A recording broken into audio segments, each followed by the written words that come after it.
Fish Venkat గారి మేనమామ ఇప్పుడు మనతో పాటు ఉన్నారు. ఆయనతో మాట్లాడి ఆయన గురించి అన్ని విషయాలు కూడా తెలుసుకునే ప్రయత్నం చేద్దాం. సార్, మిమ్మల్ని బాధ పెట్టాలన్న ఉద్దేశం కాదు, కాకపోతే ఆయన ఎంతోమంది నవ్వించిన వ్యక్తి ఫిష్ వెంకట్. అంటే ప్రతి ఒక్కరిలో కూడా ఒక స్మైల్ అనేది వస్తుంది. అలాంటిది ఈరోజు ఆయన లేకపోవడం అనేది చాలా బాధాకరం అనే చెప్పాలి. మీతో ఏ విధంగా ఉండేవారు? ఫ్రీగా ఉంటున్నాం.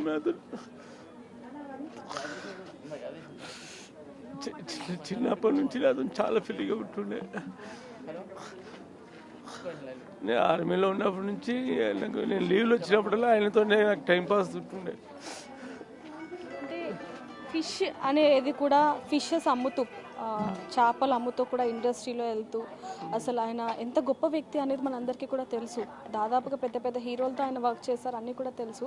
కానీ మీతో అసలు ఏ విధంగా ఉండేవాళ్ళు? ఏదైనా చెప్పుకోవడం కానివ్వండి, లేకపోతే ఆరోగ్యం గురించి, ముఖ్యంగా తన కూతురు గురించి, తన చెల్లెల గురించి, తన భార్య గురించి ఏమైనా బాధపడే సందర్భాలు? అందరితో ఫ్రీగానే ఉంటుండేమా, ప్రతి ఒక్కరితో ఫ్రీగానే ఉంటుండే. ఏడ కలిసినా మామ మామ అనుకుంటూ మాట్లాడుతుండే అంతే.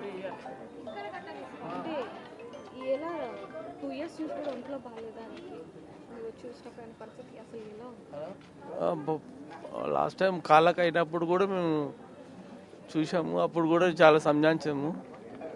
ఇక ఆయన పరిస్థితి కొద్దిగా ఆయనకు కూడా కొద్దిగా ఒంటో బాగాలేక ఆయన మేము వారి అమ్మగారితో కూడా మాట్లాడినప్పుడు తాగుడికి బానిస అవ్వటం వల్ల ఇండస్ట్రీలో మంచి పేరు ఉంది, పెద్ద పెద్ద హీరోలతో చేశారు, అంతా బాగానే ఉంది. కానీ తాగుడు అనేది ఆయన్ని బానిసం చేసింది అంటూ కూడా ఆయన తల్లి రోధిస్తున్నారు. మేము చెప్పలేమమ్మా, ఎందుకంటే మా ముంగట అయితే తాగడు. ఆయన మా ముంగట మంచిగానే ఉంటాడు, ప్రేమగా ఉంటాడు, మాతో భయం కూడా ఉంటుండే.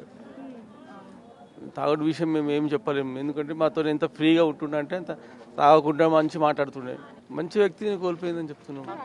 ముఖ్యంగా సినీ ఇండస్ట్రీ అంటే ఎంత పెద్ద పెద్ద వ్యక్తులు ఉంటారో మన అందరికీ తెలిసింది. ఏదైనా చిన్న ఆపద వచ్చినా సరే ఇండస్ట్రీ మొత్తం ఆదుకుంటుంది. అలాంటిది ఈరోజు ఫిష్ వెంకట్ గారికి ఇలాంటి పరిస్థితి వచ్చినా కూడా ఇప్పుడు వరకు ఇండస్ట్రీ నుంచి ఎవరు రాని పరిస్థితి, పెద్ద పెద్ద హీరోలతో పనిచేశారు ఆయన. అంటే ఎందుకంటే దాని గురించి ఎవరి స్వార్థం వాళ్ళదమ్మా,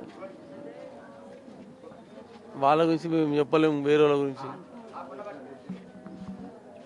2 సంవత్సరాలుగా ఆయన ఆరోగ్యం ఎలా ఉంది అనేది మొత్తం అందరికీ తెలుసు, 2 తెలుగు రాష్ట్రాల ప్రజలందరికీ తెలుసు. కానీ ఇండస్ట్రీ మాత్రం ఇప్పటి వరకు కూడా స్పందించిన పరిస్థితి అంటూ కూడా కొన్ని వార్తలు వినిపిస్తున్నాయి. అలాగే ఫిష్ వెంకట్ గారి తల్లి, భార్య, కూతురు కూడా అదే ఆరోపిస్తున్నారు. ఒక్కొక్క హీరో అయినా వాళ్ళకి ఎంత తోస్తే అంత సాయం చేసిన ఈరోజు మా తండ్రి బతికి ఉండేవారు అంటూ కూడా వాళ్ళ ఇండస్ట్రీ సహాయం చేయలేదంటే అది వాళ్ళ ఉద్దేశం ఏమున్నదో మనకు తెలియదు. ఇండస్ట్రీ వాళ్ళు ఏం చేస్తారో వాళ్ళు మాట్లాడుకున్నారా, వాళ్ళ ఇండస్ట్రీలో వాళ్ళ మీటింగ్ ఉంటుంది, ప్రెస్ మీట్లో వాళ్ళు మాట్లాడుకోవాలా, వాళ్ళు చేసిన తర్వాతనే వాళ్ళ అభిప్రాయాలు తెలపాలి. వాళ్ళు బహుశా మాట్లాడుకునవచ్చు, తెలుపుతారొచ్చు. అంటే మీకు ఎలా అనిపించేది మీ అల్లుడిని ఆ టీవీలో ఆ హీరోల పక్కన చూస్తున్నప్పుడు? అసలు ఎలా అనిపించేది మీ ఫీలింగ్? మా అల్లుడు చిన్నప్పటి నుంచి చూస్తున్నాం మేము. అంతే, నా ఎంబడి కూడా చేసిండు. నా ఎంబడి నేను రియల్ ఎస్టేట్ చేసిన, నా ఎంబడి కూడా రియల్ ఎస్టేట్లో చేసిండు. నా ఎంబడి వ్యక్తి లేకపోవడం అనేది చాలా బాధాకరం అనేది. ఫ్యామిలీ మొత్తమే కాదు, ఫిలిం ఇండస్ట్రీ కూడా కోల్పోయినట్టే లెక్క. ఎందుకంటే మంచి కామెడీ, మంచి నటుడు కదా. ఆ మంచి నటుడిని మనం అంతా కోల్పోయినట్టు లెక్క. ఫిలిం ఇండస్ట్రీ కూడా నిజంగానే అందరూ కూడా ఎంతగానో రోధిస్తున్న పరిస్థితి. ఆయన ఎంత మిస్ అయ్యారు, ఎంత మిస్ అవుతున్నారు అనేది కూడా తెలుస్తుంది. చెల్లెల కళ్ళల్లో ఆ నీరు అనేది మాకు కనిపిస్తూ ఉంది. అక్క, అంటే మిమ్మల్ని ఇబ్బంది పెట్టాలని కాదు, పొద్దున్న నుంచి కూడా మీకు ఆయన అంటే ఎంత ఇష్టం, ఆయనకి మీరు అంటే ఎంత ఇష్టం అని మీ కళ్ళలో మేము చూసాం. ఆ బాధ అనేది మాకు అర్థమవుతుంది. మీతో ఎలా ఉండేవాళ్ళు అసలు? చాలా ప్రేమగా ఉంటుంది. మీరు పొద్దున్న అసలు ఆయన మిస్ అవుతున్నాను కాల్ చేస్తుండే ఇంటికి. అన్న ఇట్లాంటి ఏ బాధ ఉన్నా పంచుకునేవాడు. ఒక్క దగ్గరనే ఉన్నాం ఇద్దరం. ఆయన ఆరోగ్యం బాగాలేదు అన్నప్పటి నుంచి కూడా కొంచెం జాగ్రత్తగా ఉండుంటే. పోయిన 2 సార్లు పోయినా బెదిరించిండు, రాలేవు అనేసి బెదిరించిండు కూడా. బాబాకు మంచి లేదని ధైర్యం చెప్పిండు.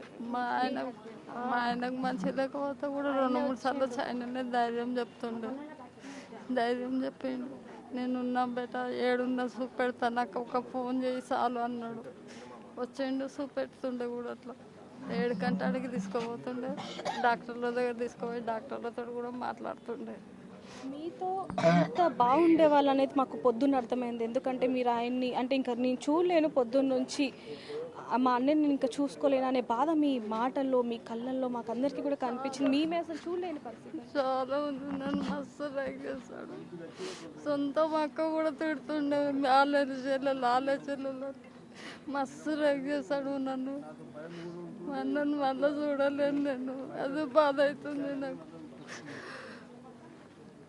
చివరిసారిగా ఏం మాట్లాడారు? ఒక్క మాట చెప్పండి.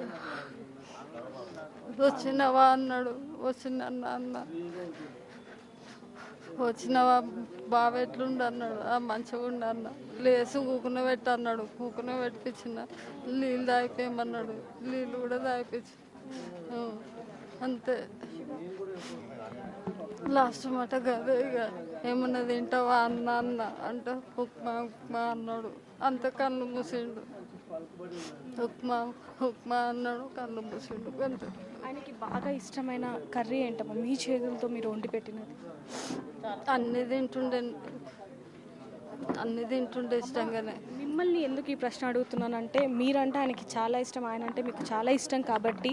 అంటే ఇండస్ట్రీ నుంచి ఎంత పెద్ద హీరోలతో పనిచేశారు మీ అన్నయ్య, ఆ సినిమాలన్నీ కూడా మీరు చూసి ఉండొచ్చు, ఆది కావచ్చు, అన్ని పెద్ద పెద్ద గుడ్డు లేని తినబోతుండే. దానికి పలుచు పులుసు కాంబినేషన్ ఉంటుండే. పలుచు పులుసు బాగా అడుగుతుండే, పలుచు పులుసు కావాలంటుండే. మంది హీరోలతో చేసినప్పటికీ ఇప్పుడు కూడా గబ్బర్ సింగ్ టీం తప్ప ఇంకొక ఆర్టిస్ట్ని మనం చూడట్లేదు. ఇప్పటి నుంచే కాదు, గత 2 సంవత్సరాల నుంచి ఆయనకు ఆరోగ్యం బాగాలేనప్పటి నుంచి కూడా కేవలం గబ్బర్ సింగ్ టీం ఒక్కడానికి తోడుగా ఉన్నారు, ఎవరు కూడా లేరు. ఎందుకని అసలు అంటే ఏమో నాకు ఇక అవి తెలియదు, ఏం చేస్తారో తెలియదు. అది అమ్మ కడుగు. ఎలా ఉండేవారు? అన్నయ్య మంచిగా ఉండే మాతో ఉండే. ఫోన్ చేస్తే వచ్చిండు, ఫోన్ చేస్తే వచ్చేది అన్నయ్య. అసలు ఒక క్షణం ఒకవేళ షూటింగ్లో ఉన్నా కానీ ఫోన్ చేసినా వచ్చేటోడు అన్నయ్య. అన్నయ్యకి పచ్చిపులుసు, ఎన్ని కూరలు ఉన్నా పచ్చిపులుసు అంటే చాలా ఇష్టం. గుడ్డు పచ్చిపులుసే, అన్ని తెచ్చుకున్నా అవే తినేటోడు. అదంటే ప్రాణం అన్నయ్యకి. ఎన్ని వండినా అది కావాలనేది, ఎంత నైట్ వచ్చినప్పుడు ఇంత పచ్చిపులుసు చేయమ్మా అనేటోడు. అట్లా చిన్నగా ఉన్నప్పుడు మంచిగా ఏది వండుకున్నా నేను అటుకు మీద దాచిపెట్టిస్తుండే మా అన్నకు. 1 గంటకు 2 గంటలకైనా ఇట్లా తలుపు కొడుతుండే, భాగ్య అని అటుకు మీదకి తీసి మెల్లగా పెడుతుండే. మా డాడీ చెప్తుండే టైంకి ఇంటికి రావాలని. వచ్చి కిటికీలకని భాగ్యమ్మ అంటే మీదకని అటుకు మీదకని తీసి రాత్రి తినిపించి వండ పెట్టుకుంటుండే. అంత మంచిగా ఉండే. చిన్నగా ఉన్నప్పుడు మా అన్నని మిస్ అయినా చాలా బాధ అవుతుంది. మళ్ళా కనబడడం అన్న